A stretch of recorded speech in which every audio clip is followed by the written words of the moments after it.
So I was feeling slightly melancholy after eating some string cheese that turned out to be a hot glue stick, and I decided to go for a long walk. But since I'm deathly afraid of making eye contact, I walked inside a video game. Last year, I walked around a planet in No Man's Sky, and since I never want to do that again, I walked around a moon instead. This time, I wanted it to be more visceral, so I planned to walk in VR, and since I have no concern for my physical safety, I wanted to also use a treadmill.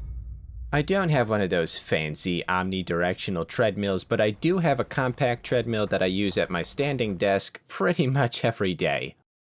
I went scouring for the perfect moon to begin my journey. I was hoping to find something safe, pretty, and most importantly, itty-bitty.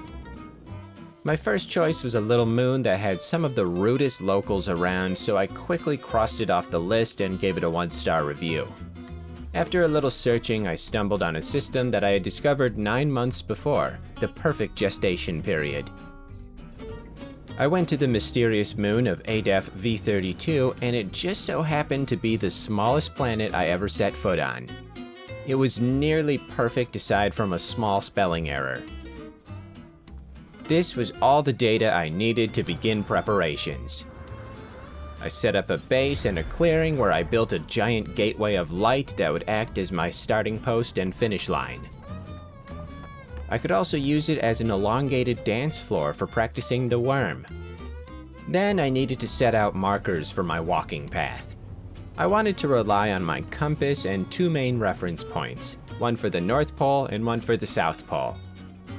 This would assure that I would always be traveling in a straight line, more or less. I changed the color of all the bases so they would each stand out and feel a nice sense of individuality. A brief 2 days later, it was time to start walking. Well, here we go. Oh, what's happening? My hopes were high and my heart rate was higher. The voyage had begun. Oh man, this is a terrible idea. Who came up with this? It was instantly clear that I would not be using the treadmill the entire time, as it had a fairly powerful influence on my mental and physical state. I am definitely headed south. I feel like a gentleman's club dancer, because I'm always looking for the pole. I did let myself sprint and use my boost pack, which were handy for moving fast, but not so handy for matching my real-world pace. Yes. Hey. Oh, God. Hold on. Alright.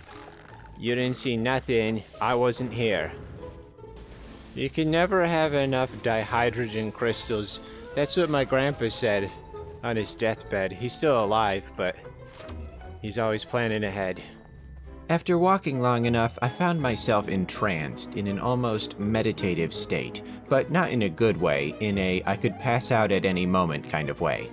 This is yet another one of those videos where I'm like, oh, that'll make for a great thumbnail, and then I'm actually doing it, and I think, why do you have ideas? I know exactly what I'm gonna say in the voiceover too. I'm gonna say something like, it was worth it in the end because I get to look back on the memories and think it was tough but rewarding. But in reality, it's the worst. I'm just a little froggy. My forehead hurts. Hello, Shadow. 55 minutes felt like 55 days, and as I reached a distant milestone on the big rock, I suffered a familiar ailment. What's happening? Oh, wow. Whoa. Is this... Oh, this happened the last time when I was walking around Bubblicious. It's like the center of gravity and the magnetic poles are just working against each other, but it's... Wow. Yeah, that's what I needed.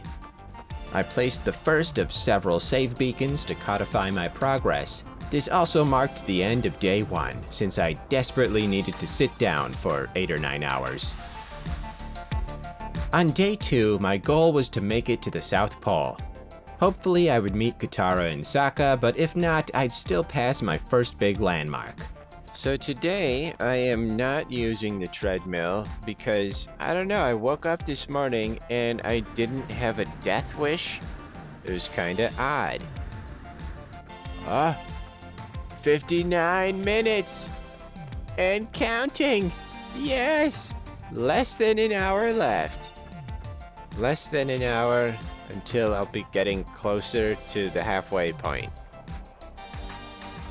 Yippee!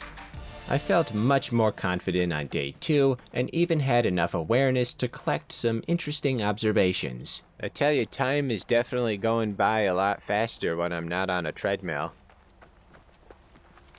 And the planet is over there now. For my next unnecessary video, I will crawl across a planet. I also got a little more ambitious with my gathering of samples as I wanted to take advantage of my increased dexterity in VR. I didn't know this moon had sodium nitrate. You learn something new about the moon you're walking across every day. Reaching the South Pole was not only quicker than I expected, it was an epiphantic sight to behold. There's the South Pole. It looks so different from the rest of the moon. Nice. Okay, so it's a trap, 2 hours plus. Save beacon, 1 hour. And then North Pole is whipping itself around. 3 hours, it says. 3 hours. Cool. Not 3 hours to my destination, 3 hours to a point in between me and my destination.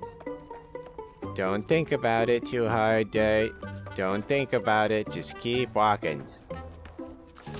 I'm just gonna take this, hope you don't mind. You're not even fighting me. Just doing a little dance.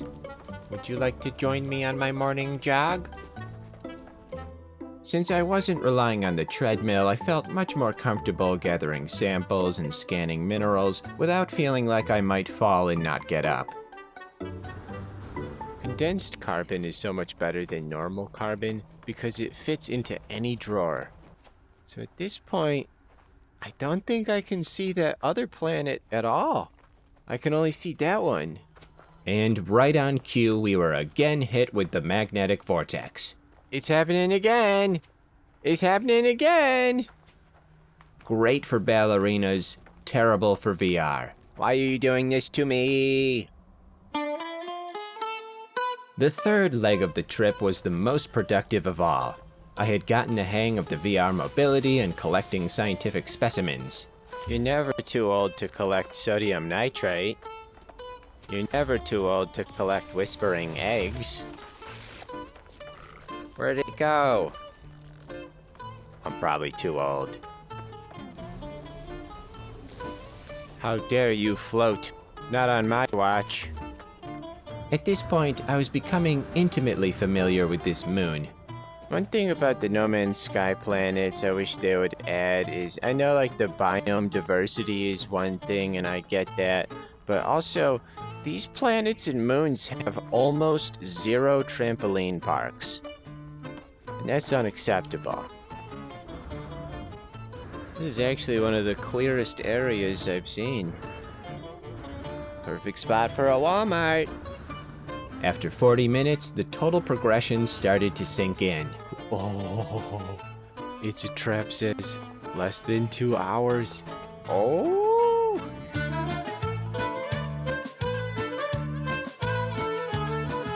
Once again, we had the moment everyone was waiting for. Nope, I don't think so. Yeah, I don't think yeah. Am I doing all right now? I think things are okay. Yeah, I made it. This time, after dropping a save beacon, I had enough willpower to keep going.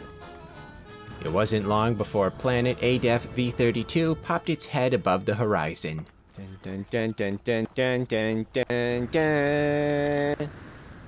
And I'm proud to be New Akbarian, where at least I know it's a trap. Nearing the North Pole was tied for the most exciting moment thus far. Yes!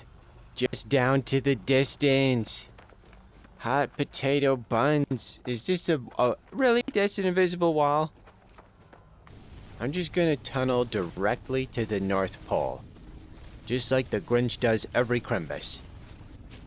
Less than 1,000 units of distance.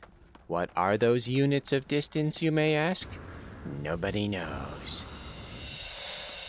Here we go. We did it. We're at the North Pole. We're almost there. It's gonna happen. But not right now, 'cause I'm tired. After a short break, I couldn't help but finish the job. All right, I'm back on the treadmill for the final push. Also, I actually put on some wireless headphones, so I'm completely cable-free for the first time. You may be thinking, why didn't you do that earlier? And I would say, shut your mouth. Why is my exocraft so far away from the base? Did someone drive it?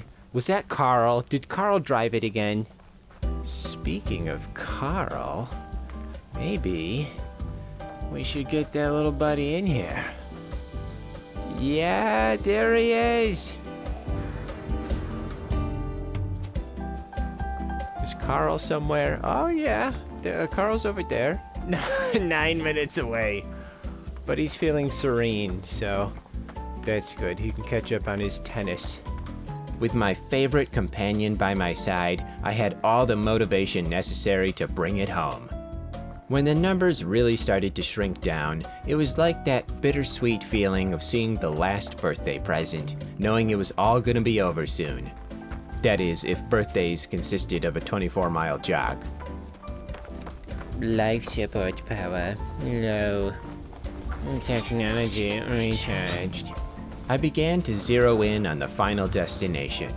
I bet you the lights on the gateway are turned off. That's unfortunate, but I'll just reenact it, and then I'll pretend that when I went through the lights were still on. And then I'll edit this part out so no one knows about my plan. There it is. The gateway. Yeah, slightly underwhelming without the lights on. Someone should have paid the power bill.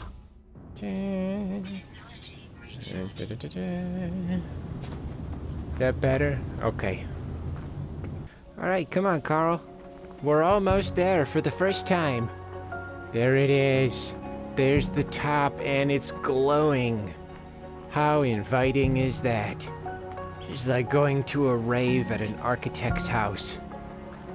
Look at this.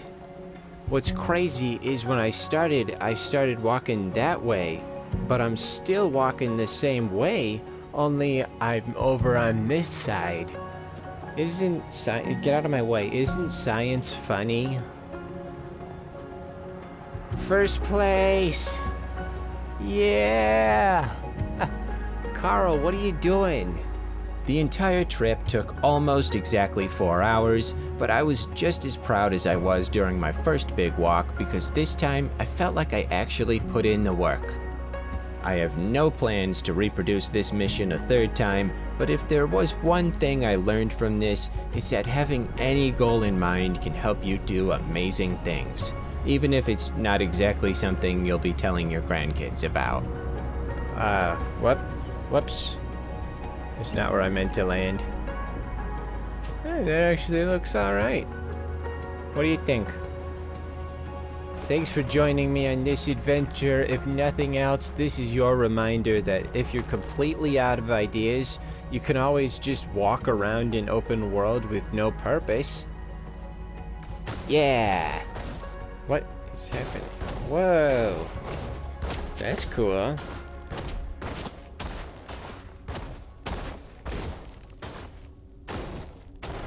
Anyway. Hey, I appreciate your attention. Where do you like to go for long walks to clear your head? Let me know in the comments or whisper it in my ear the next time you see me in the mall sitting in front of an Annie Ann's Pretzels.